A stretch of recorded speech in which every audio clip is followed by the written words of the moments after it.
Assalamualaikum warahmatullahi wabarakatuh. Perkenalkan, nama saya Nabila Nur Aida dari Prodi kelas 2C Psikologi Fakultas Psikologi dan Kesehatan. Saya mau menjelaskan mengenai materi peran religiusitas masa remaja dan kesehatan reproduksi. Untuk definisi remaja, masa remaja merupakan fase perkembangan yang kompleks di mana individu mengalami perubahan biologis, psikologis, dan sosial. Periode ini umumnya mencakup usia 10-19 tahun. Salah satu aspek penting dalam perkembangan remaja adalah religiusitas dan kesehatan reproduksi. Religiusitas berperan dalam membentuk moralitas, sikap, serta perilaku remaja. Jadi maksudnya itu kepercayaan dan nilai agama bisa mengaruhi cara remaja berpikir dan bertindak. Misalnya kalau seseorang punya nilai religius yang kuat, dia cenderung lebih hati-hati dalam mengambil keputusan seperti dalam pergaulan atau gaya hidup. Kemudian kesehatan reproduksi berkaitan dengan kesejahteraan fisik, mental, dan sosial yang melibatkan sistem reproduksi serta perilaku seksual yang sehat. Jadi, kesehatan reproduksi itu bukan cuma soal organ reproduksi aja, tapi juga cara seseorang memahami tubuhnya, menjaga kebersihan, dan mengambil keputusan yang sehat terkait hubungan sosial dan seksual. Seperti contoh, paham tentang menstruasi, pubertas, atau cara menjaga diri dari hal-hal yang beresiko. Kemudian, religiusitas dapat menjadi faktor protektif yang mempengaruhi cara remaja memahami dan menjaga kesehatan reproduksinya. Maksudnya, nilai-nilai religius bisa jadi perlindung atau pegangan buat remaja supaya lebih sadar dalam menjaga kesehatan reproduksi mereka. Misalnya, karena punya prinsip agama yang kuat, seseorang bisa lebih bijak dalam memilih pergaulan, menghindari pergaulan bebas, atau lebih peduli dengan kesehatan tubuhnya. Kemudian, peran religiusitas pada masa remaja. Jadi, religiusitas adalah sejauh mana seseorang berpegang teguh pada nilai-nilai agama, menjalankan ibadah, serta menginternalisasi ajaran agama dalam kehidupan sehari-hari. Jadi, menurut Glock and Stark, religiusitas memiliki 5 dimensi utama, yakni yang pertama dimensi ideologis atau kepercayaan, yakni sejauh mana individu mempercayai doktrin agama. Sederhananya, ini bagaimana seseorang percaya pada ajaran agamanya, bukan sekadar ikut-ikutan. Kayak misalnya, apakah seseorang benar-benar percaya bahwa Tuhan itu ada mengatur, apakah seseorang yakin bahwa perbuatan baik akan mendapat pahala dan perbuatan buruk akan mendapat dosa, kemudian apakah seseorang percaya bahwa setelah mati seperti adanya surga dan neraka. Dan contoh dalam kehidupan sehari-hari itu misalnya ada seorang remaja yang meyakini bahwa berbuat baik akan mendapat pahala dan keburukan akan mendapat dosa. Meyakini bahwa berdoa dan bagi kehidupan spiritual dan mental seseorang, mempercayai bahwa menjaga kesehatan reproduksi adalah bagian dari menjalankan agama yang menekankan kesucian diri. Kemudian yang kedua, dimensi ritualistik atau keperibadatan, yakni praktik ibadah seperti sholat, puasa, dan doa. Sederhananya ini tentang bagaimana seseorang mengamalkan ajaran agamanya dalam bentuk ibadah yang nyata. Contohnya seperti sholat 5 waktu sebagai bentuk ketaatan kepada Allah, puasa Ramadan untuk meningkatkan ketakwaan dan menahan hawa nafsu, berdoa untuk meminta petunjuk dan perlindungan, membaca Al-Quran untuk memperdalam pemahaman agama. Yang ketiga, dimensi eksperimental atau pengalaman keagamaan, yakni pengalaman emosional dalam beragama. Sederhananya, ini berfokus pada perasaan dan pengalaman pribadi seseorang yang muncul ketika dia merasakan kedekatan dengan Tuhan. Ini bisa berupa rasa ketegangan, kebahagiaan, kesadaran spiritual, atau bahkan rasa takut dan harap akan kehidupan setelah mati. Contohnya dari pengalaman keagamaan ini seperti rasa damai saat beribadah. Misalnya saat sholat, seseorang merasa tenang dan merasa dekat dengan Tuhannya. Kemudian perasaan harap dan takut. Ketika berdoa, seseorang bisa merasa khusyuk dan penuh harap agar doanya dikabulkan dan atau bahkan merasa takut akan dosa-dosanya. Nah, terus kaitannya dengan kesehatan reproduksi apa? Jadi, pengalaman emosional positif dalam agama kayak rasa damai dan tenang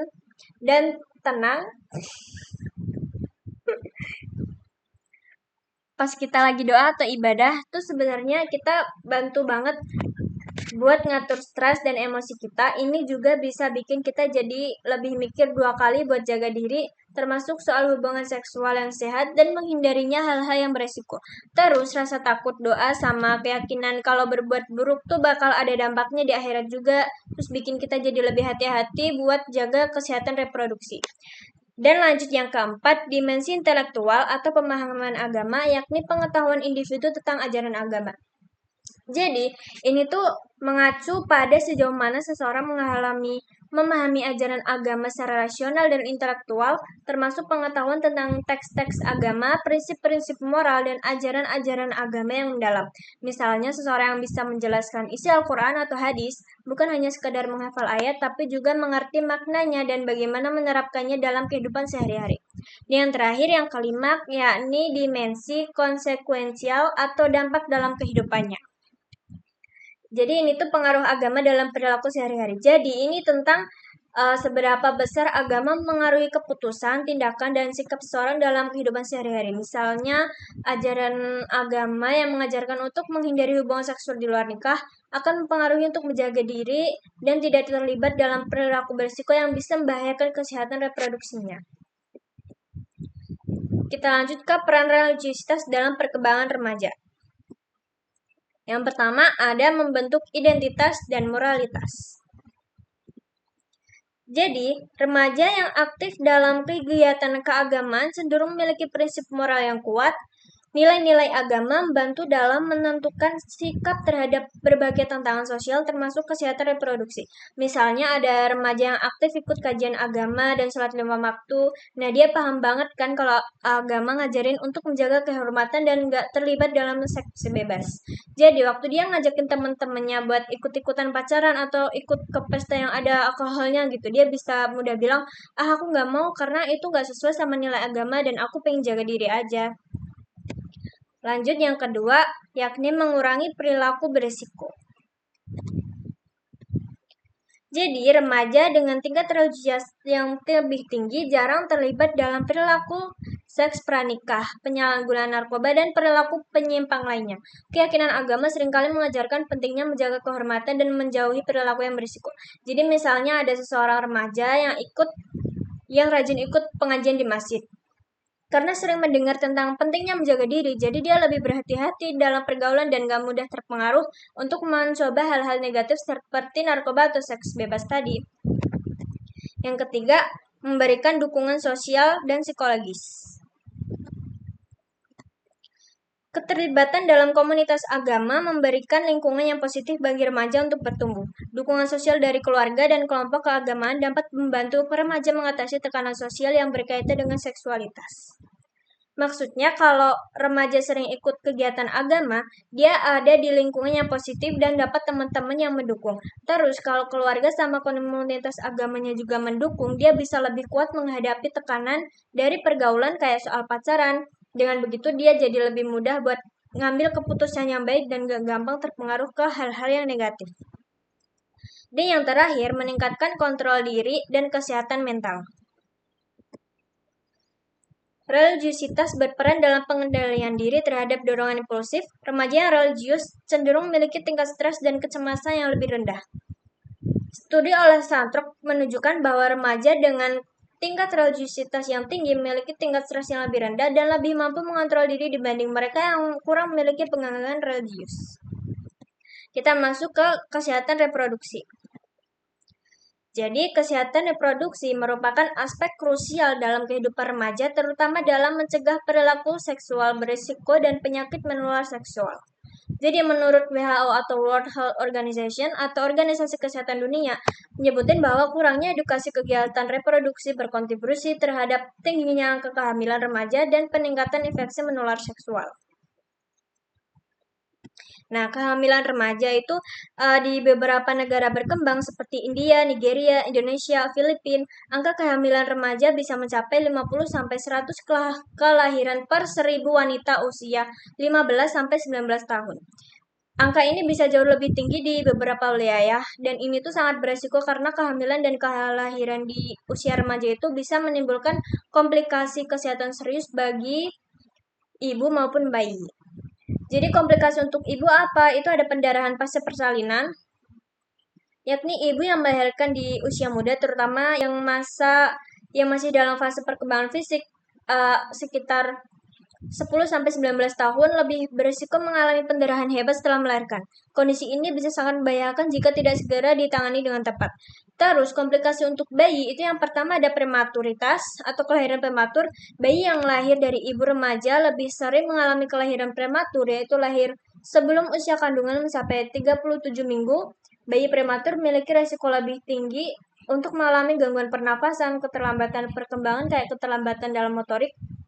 Misalnya bayi prematur mungkin lebih lambat untuk belajar menggenggam benda, duduk, atau berjalan dibandingkan dengan bayi yang lahir pada usia kehamilan yang normal, yaitu lebih dari 37 minggu, dan bayi yang lahir pada usia kehamilan yang normal, ya itu tadi 37 minggu, dan masalah kesehatan lainnya yang membutuhkan perawatan intensif. Jadi perawatan intensif itu perawatan yang diberikan untuk bayi prematur di rumah sakit untuk memastikan mereka dapat bertahan hidup dan berkembang. Dan yang kedua, berat badan lahir rendah. Bayi yang lahir dari ibu remaja cenderung memiliki berat badan yang lebih rendah pada saat lahir. Berat badan lahir normal untuk bayi biasanya berkisar antara 2.500 gram atau 2,5 kg hingga 4.000 gram atau 4 kilo. Bagi yang lahir dengan berat badan di bawah 2.500 gram dianggap sebagai bayi yang dengan berat badan lahir rendah.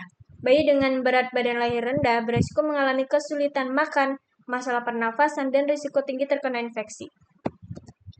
Selanjutnya, penyakit menular seksual. Remaja yang berisiko tinggi terkena penyakit menular seksual karena kurangnya pengetahuan dan tentang cara pencegahannya. Secara global, penyakit menular seksual termasuk HIV merupakan penyebab utama kematian di kalangan remaja usia 15-19 tahun. Dengan HIV menjadi salah satu penyakit yang paling banyak menular di kelompok ini. Jadi seberapa banyak? Kalau dari data UNAIDS 2020, menunjukkan bahwa sepertiga dari infeksi HIV baru terjadi pada remaja usia 15-19 tahun. Khususnya di sub-Sahara Afrika, angka infeksi HIV di kalangan remaja itu sangat tinggi, dengan remaja perempuan 2-3 kali lebih berisiko terinfeksi HIV dibandingkan remaja laki-laki. Di Afrika, hampir 80% infeksi HIV baru pada remaja terjadi pada perempuan. Nah, kalau di Indonesia, dari data Kementerian Kesehatan menunjukkan bahwa jumlah remaja yang terinfeksi HIV masih terus meningkat. Remaja berisiko karena kurangnya informasi menangani pencegahan dan pengendalian HIV. Dan menurut teori Piaget, remaja berada dalam tahap operasi formal di mana mereka mulai mampu berpikir secara abstrak dan memahami konsekuensi dari tindakan mereka. Namun tanpa edukasi yang memadai, mereka tetap rentan terhadap keputusan yang impulsif terkait kesehatan reproduksi. Yang terakhir ada Unity of Science. Bismillahirrahmanirrahim. Ya ayyuhalladzina amanu taqullaha wal tanzur nafsum ma qaddamat lighad wattaqullah innallaha khabirun bima ta'malun. Wahai orang-orang yang beriman, bertakwalah kepada Allah dan hendaklah setiap orang perhatikan apa yang telah diperbuatnya untuk hari esok, yakni akhirat. Bertakwalah kepada Allah, sesungguhnya Allah Maha teliti terhadap apa yang kamu kerjakan. Sekian dari saya, terima kasih. Wassalamualaikum warahmatullahi wabarakatuh.